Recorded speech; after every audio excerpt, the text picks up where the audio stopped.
Hello everyone, hello nation builders, how are you? I hope you are totally fit, fabulous and salubrious. And your examination also went well, and your persistent efforts will definitely give you the fruitful result and the results which you deserve for. So what we are gonna do today, we are gonna make a CLAT analysis for English section for today. You must know that the exam held on the 1st of December. So उसी के लिए आज हम मिले हैं and एक छोटा सा वीडियो होगा and we are gonna see and we are gonna go through the passages which came in the examination in the CLAT examination 2025. So everybody must know कि आपका जो इस साल का पेपर था CLAT का, उसमें आपके 4 passages were there and all of them consisted of totally 24 questions, है ना। तो इन माय ओपिनियन जो आपका एग्जामिनेशन था CLAT का, जो इंग्लिश सेक्शन था वो काफ़ी आसान था in my opinion. Whether if I consider all together all the students, तो भी वो मैं इसको इजी टू मॉडरेट ही मानूंगा सभी पैसेजेस को, because many of the questions were directly answer from the passages. So let us start guys. तो हमें क्या करना चाहिए, तो we have to go through all the passages. तो ज़्यादा लंबा वीडियो नहीं होगा ये, तो it would be a short one because कुछ 4 ही पैसेज हैं and they have only 24 questions, है ना, totally. So give me a moment, let me go through, let me take you to the first passage. हाँ, तो ये आपका पहला पैसेज हो गया है। तो मैं ज़्यादा एग्जैजरेशन तो नहीं करूंगा और ना ही मैं पूरे पैसेज को पढ़ने वाला, because I know that if you are watching this video so you must have already read the whole passages, है ना। तो फायदा नहीं है सारा पैसेज पढ़ने का। फिर भी I am gonna do one thing, I can ask you और I am gonna let you know some vocabulary words which I thought I should ask you, है ना। तो पैसेजेस में कुछ ऐसे वोकैबुलरी वर्ड्स आ सकते हैं, होते हैं, है ना, तो जो मेरे को लगता है कि they can be uncommon and you must or you may be unfamiliar with those words, so that is why I'm going to ask you those words, okay, or let you know the same. तो ये पहला passage था। देखो मैंने passage तो पहले ही पढ़ लिया है ना। If I tell you honestly, तो ऐसा नहीं बोलूंगा कि मैं जो है आपके सामने पढ़ूंगा, बट पहले ही मैं सारे पैसेज की को गो थ्रू करके आया हूँ। तो डेफिनेटली मैंने पैसेज पढ़ लिए हैं, तो मुझे सबका आइडिया है कि भाई कैसे पैसेज है, इनका लेवल क्या है। तो मैं इसको इजी कंसिडर करूंगा पहले वाले पैसेज को, जिसमें आपका एक जो भी इसमें बता रखा है, जो कैरेक्टर है वो बता रहा है अपना how to be a writer. He wanted to be a writer and he had some dreams of become a writer since childhood. तो उसी के बारे में इसने बताया है। तो इन माय ओपिनियन तो मेरे को इतना टफ नहीं लगा, because many of the questions of this passage were from the passage only, है ना। कोई भी आपका इन्फ्रेंस बेस्ड ऐसा क्वेश्चन नहीं आया था जिसमें आपको ह्यूज अजम्पशन लगानी हो, ऐसा मुझे कुछ लगा नहीं। तो फिर भी अगर मुझे लगता है कि आपसे कोई वर्ड बता देना चाहिए आपको, फिर भी मैं एक बार देख लेता हूँ। तो सारे ही कॉमन नॉर्मल वर्ड्स हैं, ठीक है। अगर मैं आपसे बात करूँ आइसोलेटेड का मतलब आपको सभी को पता ही है। Let me have a pen first, because ऐसे, अच्छा give me a moment please. तो पेन आ जा भाई, yes I have found a pen. तो देखो यहाँ पे एक वर्ड है आइसोलेटेड, आपको इसका मतलब पता होगा, दैट इज वेरी अलोन, है ना, अंडर वैल्यूड, है ना। ये एक तरह का वर्ड, जैसे आपका अंडर एस्टिमेट होता है वैसे ही आपका अंडर वैल्यूड है, मतलब जिसकी जो वैल्यू है सही से जिसको कंसिडर नहीं किया गया है, ठीक है। तो ये सब वही है आपका सिम्बलीज। यहाँ पे एक वर्ड आया था और काफी आसान आप सब कुछ है। यहाँ पे एक वर्ड है एनॉर्मस, जो कि मुझे लगा इतना मुश्किल वर्ड नहीं है, काफी कॉमन है। That means massive, that means huge. तो ये सब मुझे लगा, और बाकी इसमें कुछ ऐसा वर्ड मुझे टफ लगा नहीं। ट्यूमल्टस इज अ वर्ड, है ना। ट्यूमल्टस एक वर्ड है जो आपको क्वेश्चन फॉर्म में भी पूछा है। इन माय ओपिनियन इतना मुश्किल नहीं है। Many of you guys who have been preparing, है ना, who have been making persistent efforts, है ना, स्ट्रेनुअस एफर्ट्स, तो मुझे पता है कि आपको ट्यूमल्टस का मतलब ये आपने बार बार कभी ना कभी देखा जरूर होगा इस वर्ड को। तो in my opinion again I would say कि इतना मुश्किल वर्ड नहीं था, ठीक है, सभी को पता होना चाहिए for the guys who are very studious, है ना। चलिए आपके थोड़ा बढ़ते हैं। उसके बाद यहाँ पे एक वर्ड है आपका इम्पल्स। इम्पल्स का मतलब सभी को पता है, मेरे को बताने की जरूरत नहीं, काफी कॉमन वर्ड है।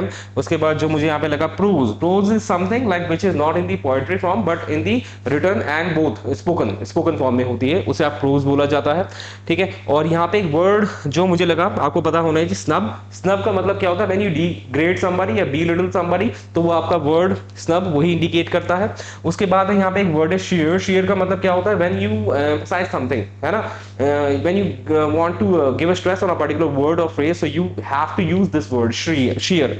उसके बाद है ईगोइज्म। ईगोइज्म का मतलब भी ऑलमोस्ट वही होता है, when you value yourself more than others, है ना। तो जब अपने आपको आप कुछ ज्यादा ही समझते हो और दूसरों को कम आंकते हो, तो यहाँ पे वर्ड आपका काम आता है ईगोइज्म। और यहाँ पे कोई वर्ड लगा नहीं मुझे इसमें, ठीक है। एस्थेटिक्स का मतलब आपको पता ही है, एस्थेटिक का मतलब क्या होता है, इसमें से एक क्वेश्चन भी बना था, है ना। इस एस्थेटिक का मतलब क्या होता है, मतलब that is related to beauty और आर्ट, है ना। चलिए, तो मेरे को लगता है काफ़ी नॉर्मल सिंपल लैंग्वेज थी इस पूरे पैसेज की, और इससे आपको डाइवर्ट नहीं होना था, है ना, या आपको डिस्ग्रेस नहीं होना था। चलिए थोड़ा अब आगे देखेंगे, तो डायरेक्टली हम क्वेश्चन को बात करते हैं। बाकी इसमें इसके अलावा कोई मुझे वर्ड लगा नहीं। यहाँ पे एक वर्ड है स्ट्राइव, है ना। स्ट्राइव भी काफ़ी वर्ड है, लेकिन ये इतना मुश्किल वर्ड नहीं है। अगर आप परसिस्टेंट स्टूडेंट रहे हो इन स्टडिंग, तो आपको जरूर पता होगा स्ट्राइव का मतलब। एक वर्ड होता है स्ट्राइव, एक वर्ड होता है थ्राइव, है ना।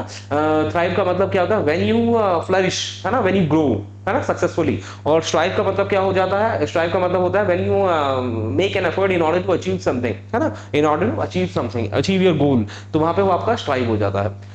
तो बस यही है जो मेरे को लगा कि आपसे पूछ लेना चाहिए। बाकी मैं फॉर्मेलिटी के लिए लंबा वीडियो नहीं बनाना चाहता हूं, so that is why I just directly jump on to the questions. Second का आंसर देखते हैं। The author strongly advocates the writers to.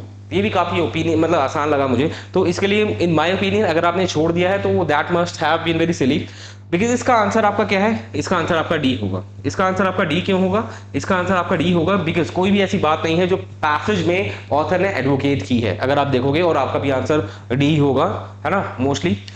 Third वाला देख लेते हैं, which of the following is a synonym for the word tumultuous. काफी आसान है, ठीक है। तो ट्यूमल्टस एक ऐसा वर्ड नहीं मानूंगा मैं जो आपका टफ में कंसिडर होगा, ये काफी एसेंशियल और कॉमन वर्ड में मानूंगा। सो that is why all the intelligent students must have answered this question correctly in my opinion. इसका आंसर क्या होगा, इसका आंसर आपका ऑल ऑफ द अबव होगा, बिकॉज सभी का नाम chaotic, टर्बुलेंट और डिसऑर्डरली आपका ट्यूमल्टस हो सकता है। चलिए, without wasting much time we have to go forward.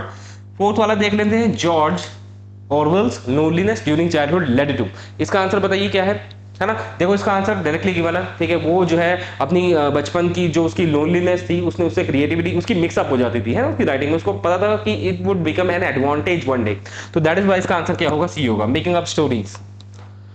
उसके बाद फिफ्थ क्या है आपका answer, why does Orwell give background information. तो what do you think, what can be the answer for this question. तो आसान है, काफी आसान है, तो ये भी डायरेक्टली गिवन था। In my opinion who are the assiduous students must not have forgot or ignored this question। काफी आसान है इसलिए।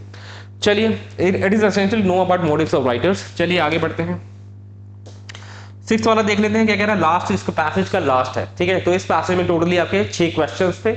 उसके बाद ये कह रहा है, if writer escapes from early impulses he will. अगर राइटर जो होगा अपनी अर्ली इंपल्सेस, जो उसको अर्जेस मिलती थी, मतलब जो भी उसके अंदर मोटिवेशन था, अगर वो उसको एस्केप कर जाता है ना, ये बात पैसेज के अंदर गिवन, मैं अपने मन से कुछ नहीं बता रहा हूं, तो क्या होता। तो सिंपल सी बात है, इन माय ओपिनियन क्या उसका आंसर भी मोस्टली यही होगा, lose his urge to write, ठीक है। अगर मैं आपको पैसेज में ऊपर लेके जाऊंगा तो आपको करेक्टली पता लग जाएगा कि जहां पे इसने लिखा हुआ है, लेट मी गो above once। तो ये क्या कह रहा है, if the writer escape from early impulses, तो क्या होगा।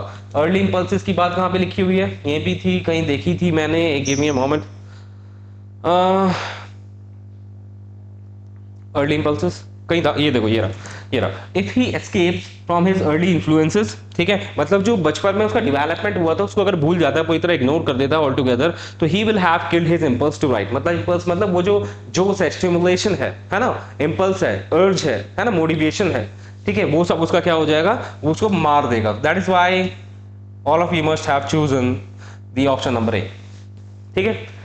चलिए अब आगे बढ़ेंगे, आपका ये वाला बात कर लेते हैं। तो again I will not read out the whole passage, मैंने पहले ही पढ़ लिया है, ठीक है। तो आपने ये पहले पढ़ लिया होगा, और you are over here in my session watching this video because you must have read all the passages, है ना। तो आप जब भी आए होंगे तो आपने सभी पैसेज पढ़ लिए होंगे। तो डायरेक्टली अगर मैं देखता हूँ इसमें कोई ऐसा वर्ड, ठीक है, जो मुझे लगता है कि आपसे पूछ लेना चाहिए, that can be very different from the normal ones, then I should ask you, otherwise इसमें मुझे भी अगेन कोई वर्ड नहीं लगता है। फिर भी यहाँ पे एक वर्ड है पिटियस। तो पिटियस, ये वर्ड पिटी से बना है। पिटी का मतलब क्या होता है, एक तरह का दया, है ना, जेनरोसिटी। उसके बाद है प्रोवर्बियल का मतलब आप सभी को पता होना चाहिए, एक तरह का कहावत के लिए यूज होता है ये वर्ड। और देख लेता हूँ कोई ऐसा वर्ड नहीं, इसके अलावा मुझे कोई और वर्ड लग नहीं रहा है। तो काफी इजी पैसेज था ये भी, और मेरे ओपिनियन में, मेरे एक्सपेक्टेशन में, to all of you guys, आपको सारे मतलब 24 में 24 आपको सही कर देने चाहिए थे, या कर दिए होंगे आपने जरूर, बिकॉज काफी आसान पैसेज था, ठीक है। चलो बात करते हैं सीधा क्वेश्चंस की। According to the author we need to study, है ना। तो आपने अगर ये पैसेज पढ़ा होगा तो आपने देखा होगा कि आपका जो ऑथर है उसने केवल टेक्निकल एजुकेशन की बात नहीं की है, उसके साथ साथ English language and western science की भी बात की है. Give me a moment, let me take you over there so that you can be confirmed and complacent. Give me a moment. यही के देखो ये रहा, ठीक है. देखो विद इट लिखा हुआ है, विदाउट इट नहीं लिखा हुआ है. With it the English language and western science, है ना. वी नीड टेक्निकल एजुकेशन, मतलब if we are if we have to, if we require technical education, तो इसका मतलब ये नहीं है we have to ignore या we should ignore English language western science, नहीं, उनको साथ साथ आपको लेके चलना है.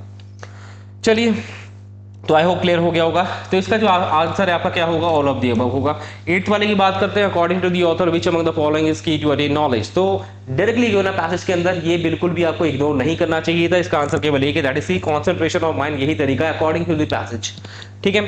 9th वाला देख लेते हैं. If you are able to say which of the following words is related to word assimilation. तो assimilation is also very good word, common word, ठीक है. सभी को इसका मतलब पता होना चाहिए. इसका मतलब क्या होगा, एक ही वर्ड है यहाँ पे जो मेरे को लग रहा है, इंटीग्रेशन, ठीक है. तो कभी कभार आपको कंफ्यूजन होती है. In order to identify the correct synonym और एंटोनिम, तो you can do one thing, you can eliminate, ठीक है. कैसे एलिमिनेट करते हैं यहाँ पे आपको पता है, एडजस्टमेंट और एक्लिमेटाइजेशन, ठीक है.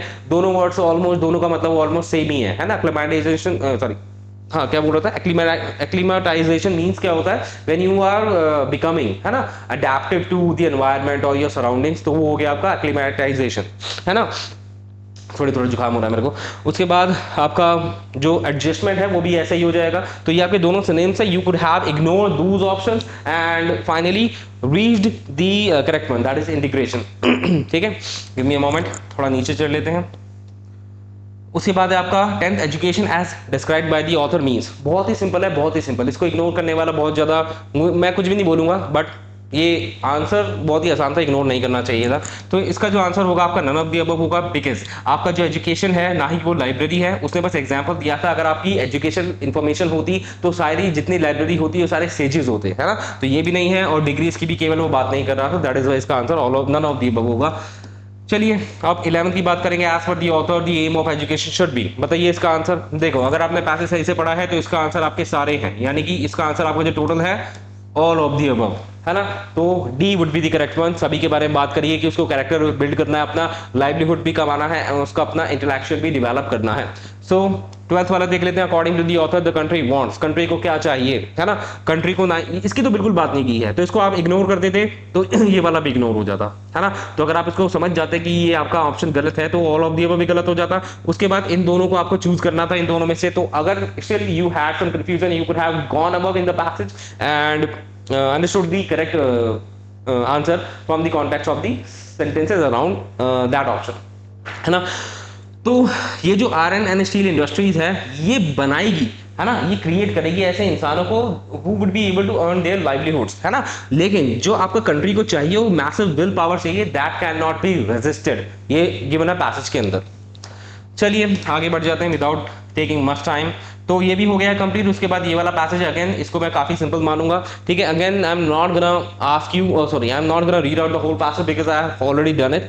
फिर भी मैं देख लेता हूँ इसमें क्या कह रहा है आपका, ठीक है. एक ऐसा कोई ऐसा वर्ड जो मुझे लगता है कि मुझे आपसे पूछ लेना चाहिए, है ना. तो यहाँ पे कुछ ऐसा वर्ड नहीं लगा है मेरे को, है ना. बाकी कुछ वर्ड्स इस वाले पैसेज में कुछ ऐसे लिए गए हैं जो वेयर है, जो सामान है ना, पैसेज के अंदर जो भी स्टफ वगैरह है उससे रिलेटेड है.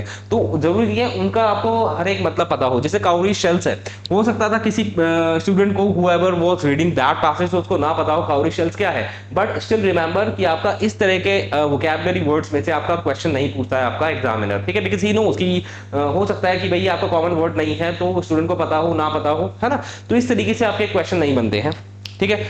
तो वर्मिलियन भी मेरे को जब मैंने पढ़ा था आई हैड नो आइडिया कि वर्मिलियन क्या होता है. Secret is a good word over here which has been used. Sparkle काफी आसान है, ठीक है. ग्लीम काफी आसान है. डैजलिंग ऐसे काफी कॉमन वर्ड है. डैजल के दो मतलब होते हैं, एक होता है चमचम करना और दूसरा क्या होता है, मतलब एक शाइनी, मतलब दैट इज स्पार्कलिंग, है ना. और डैजल का एक और मतलब होता है, that is the synonym like daze, है ना. व्हेन यू आर स्टन्ड, है ना, when you are not able to focus on your work और concentrate on your work, then you use this word dazzled. बाकी यहाँ पे वो वाला मतलब यूज नहीं किया है जो मैंने आपको बोला है. और प्रोफेटिक का मतलब क्या है, एक तरह का प्रोफेस से लिया गया है ना ये वर्ड. हाँ, प्रोफेट जो होते हैं आपके पुराने ज़माने में, जो ये वर्ड काफ़ी पॉपुलर हुआ था। उसके बाद विस्कर्स, आपको पता है कि विस्कर्स यहाँ पे वर्ड यूज़ किया है। आपको पता होगा कि भाई जो आपके एनिमल्स होते हैं लाइक डॉग्स एंड कैट्स, उनका थोड़ा थोड़ा मूंछें आती हैं, तो उनको हम विस्कर्स बोला जाता है। लेकिन यहाँ पे the author used this word in order to related with the human है ना। चलिए, और ठीक है, यहाँ पे एक वर्ड है बो। बो का मतलब क्या होता है? एक सबसे बड़ा पेड़, जो मेन ब्रांच होती है पेड़ की। Surging is a good word over here, है ना, being used by the author. तो सर्जिंग का मतलब होता है इंक्रीजिंग, दैट इंक्रीजेस, है ना। फ्लैंक का मतलब क्या होता है? एक आपका पाथ होता है जो आपका पूरा कवर होता है, या बॉर्डर पे आपके पेड़ वगैरह लगे होते हैं, उसे फ्लैंक बोला जाता है।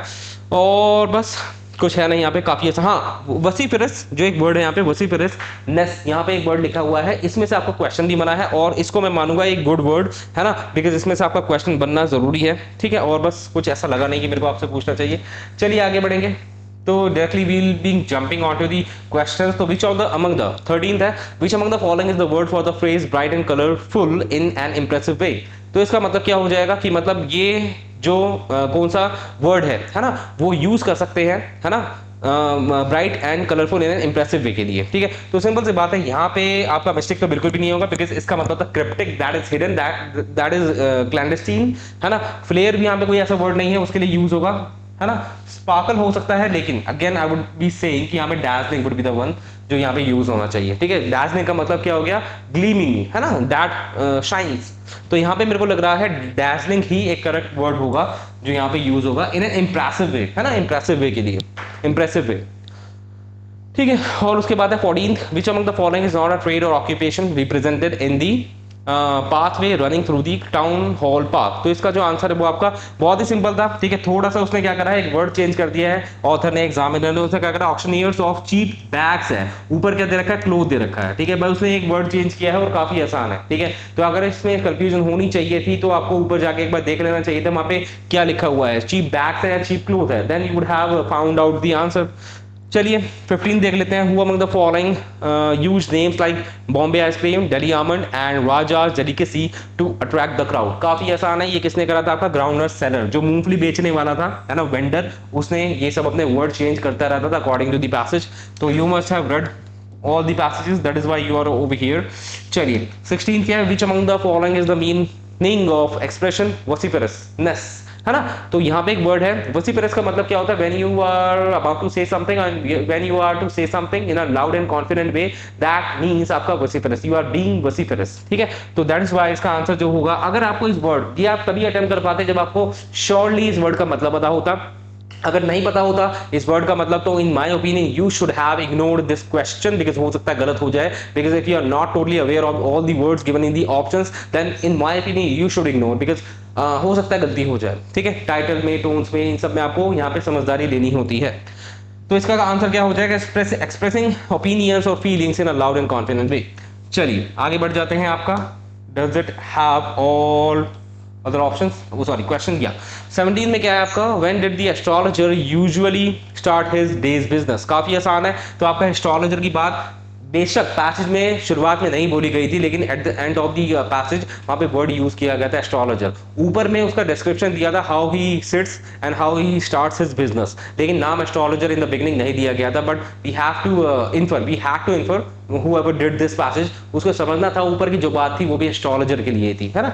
तो वहां पे उसका जो डिस्क्रिप्शन था उससे भी आप पहचान सकते हो कि एस्ट्रोलॉजर के लिए वो वर्ड हुआ होगा यूज। तो यहाँ पे इसका आंसर होगा पंक्चुअली एट मिड डे। तो यहाँ पे गिवन है आपका ऑलरेडी पैसेज के अंदर। उसके बाद 18 व्हाट वाज कंसिडर्ड एज। यहाँ पे गलती बताऊँ आपको ग्रामर की, आपको एक गलती बताता हूँ ग्रामर की। देखो एग्जामिनर से भी गलती हो जाती है। क्या गलती हो जाती है? यू कैन नॉट यूज, एक ग्रामेटिकल गलती है। You can not use as, है ना, द वर्ड एज द हाँ, यहाँ पे वर्ड एज किसके साथ यूज किया? कंसिडर के साथ यूज किया है। Like you can not use, you should use as with no, है ना, नो के साथ यूज कर सकते हो, डिफाइन के साथ यूज कर सकते हो, but you are not allowed to use as with name के साथ यूज नहीं कर सकते, ऐसी कंसिडर के साथ यूज नहीं कर सकते, इलेक्ट के साथ, अपॉइंट के साथ यूज नहीं कर सकते हो। तो यहाँ पे एग्जामिनर की मैंने गलती पकड़ी थी, है ना, कि कंसिडर के साथ एज यूज कर दिया है। तो यहाँ पे ऐसे यूज कर सकता था what was considered to be, है ना, to be a prophetic light by the simple plans of the astrologer.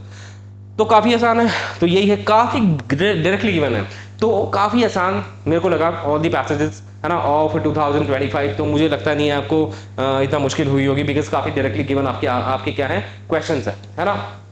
चलिए और मैं आपसे बात करता हूँ. Give me a moment please. I did not put actually my phone on silent. Give me a moment, let me do it. Then we will be continuing. तो अब तक कितना टाइम हो गया है हमको? लेट मी सी, या 23 मिनट हुए हैं. तो वैसे ठीक है, चलो लास्ट आपका पैसेज देख लेंगे. ठीक है, तो अगेन ये पैसेज भी काफ़ी आसान था, काफ़ी अच्छी अच्छी बातें इसमें लिखी हुई थी. When you have to nourish, when you have to make your children like grow, है ना, when you have to nurture your child, है ना, when you have to educate your child, what steps you should take as a parent. तो वही सब इसमें बातें बताई हुई हैं. तो हाँ, इसमें कुछ आपसे वर्ड्स पूछ लेता हूँ. Give me a moment. यहाँ पे एक वर्ड है जो आपके क्वेश्चन फॉर्म में भी आया था, कंफर्म. कंफर्म का मतलब क्या हो गया?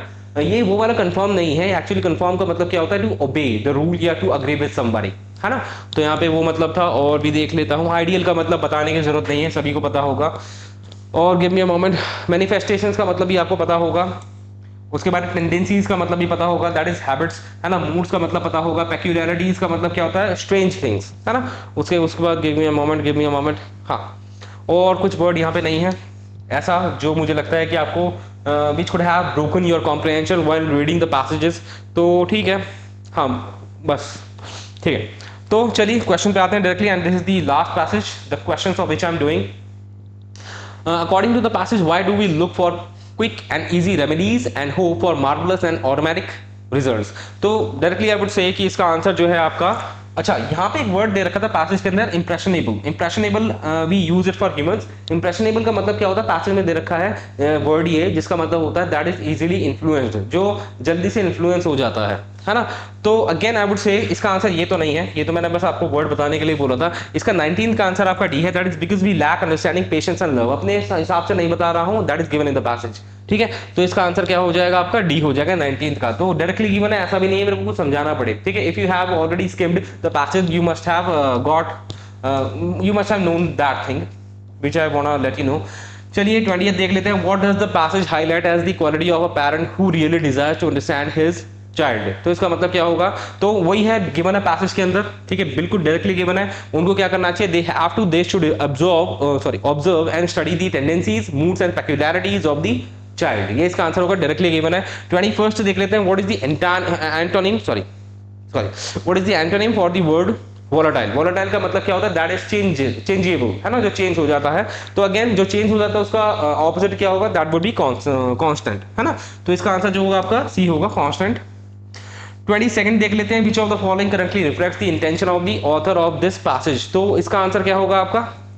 तो इसका आंसर देखो, आपने गो थ्रू करा होगा और मैंने तो पहले ही पढ़ लिया पैसेज का, तो I know what the answer is. तो इसका जो एक्चुअल आंसर है वो यही है, जो आपका ऑथर है उसका intention, author of the passage का यही है कि भाई आपका जो राइट काइंड ऑफ एजुकेशन होती है वो without love, care and understanding के नहीं फैसिलिटेट करी जा सकती है. ठीक है, तो इसका आंसर आपका ए होगा. आप सभी ने जरूर ये सही किया होगा, है ना. What I can expect from you, because काफी आसान आंसर था इसका.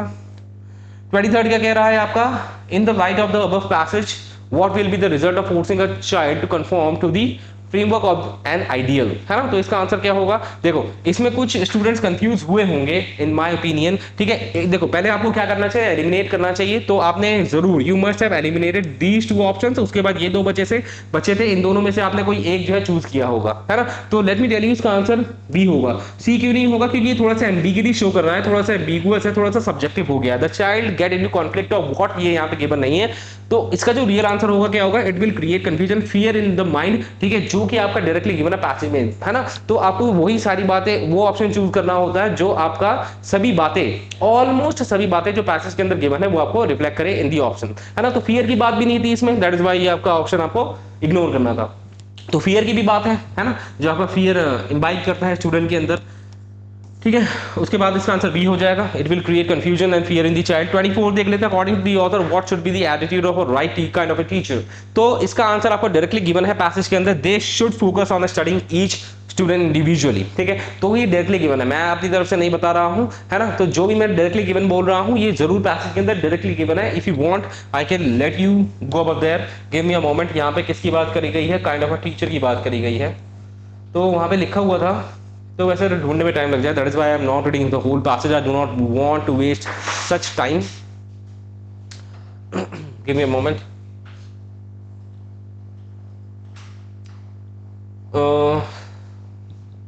यहीं कहीं था, एक सेकेंड.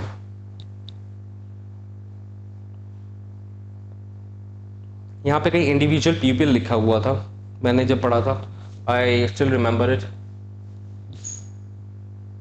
देखो ये रहा, if the teacher is of the right kind he will not depend on method but will study each individual people, है ना, मतलब शिष्य एक एक को बारीकी से ध्यान देगा। तो बस इतना ही है। तो आई होप आपका भी यही कुछ क्वेश्चंस आंसर्स बने होंगे जो हमने करे हैं। तो वी अंडरस्टूड 24 क्वेश्चंस, है ना। तो in my opinion I would say कि काफी आसान आपका जो पैसेजेस आए थे, most of the questions were directly given in the passage. तो बस इतना ही है। तो let us wait for the result, let us see what happens, है ना। So you do not have to get diverted or you do not have to lose hope, you have to be very patient and you have to feel comfortable all time and be focused again। And if you are constantly thinking about your result, ठीक है, तो उससे कोई फायदा नहीं होगा, आपको बस अपने और काम पे फोकस करना पड़ेगा। Still if you are getting diverted, है ना, like thinking all the time of your result, तो उस केस में आपको क्या कर लेना चाहिए, इन माय ओपिनियन थोड़ा अपने दोस्तों के साथ घूमना चाहिए, इधर उधर वॉक करना चाहिए। और अगर आपका A-NET का भी एग्जाम है, that is going to be held on 8th of December, तो उसकी आपको प्रिपरेशन स्टार्ट कर देनी चाहिए। मतलब प्रिपरेशन तो बहुत टाइम से कर रहे होगे, थोड़ा सा रिवीजन वगैरह कर देना चाहिए for getting all the other stuff in your mind, है ना। चलिए, आई होप आपको आज का सेशन अच्छा लगा होगा। तो इतना ही कहूँगा बेस्ट ऑफ लक, है ना। Best of luck for all of your achievements and goals which you want to acquire in your life and break a leg further, है ना, इन योर लाइफ। चलिए, तो आई होप आपसे जल्द ही मुलाकात होगी। Meeting you soon in our some next sessions. Bye bye. KP Classes, dedicated to excellence.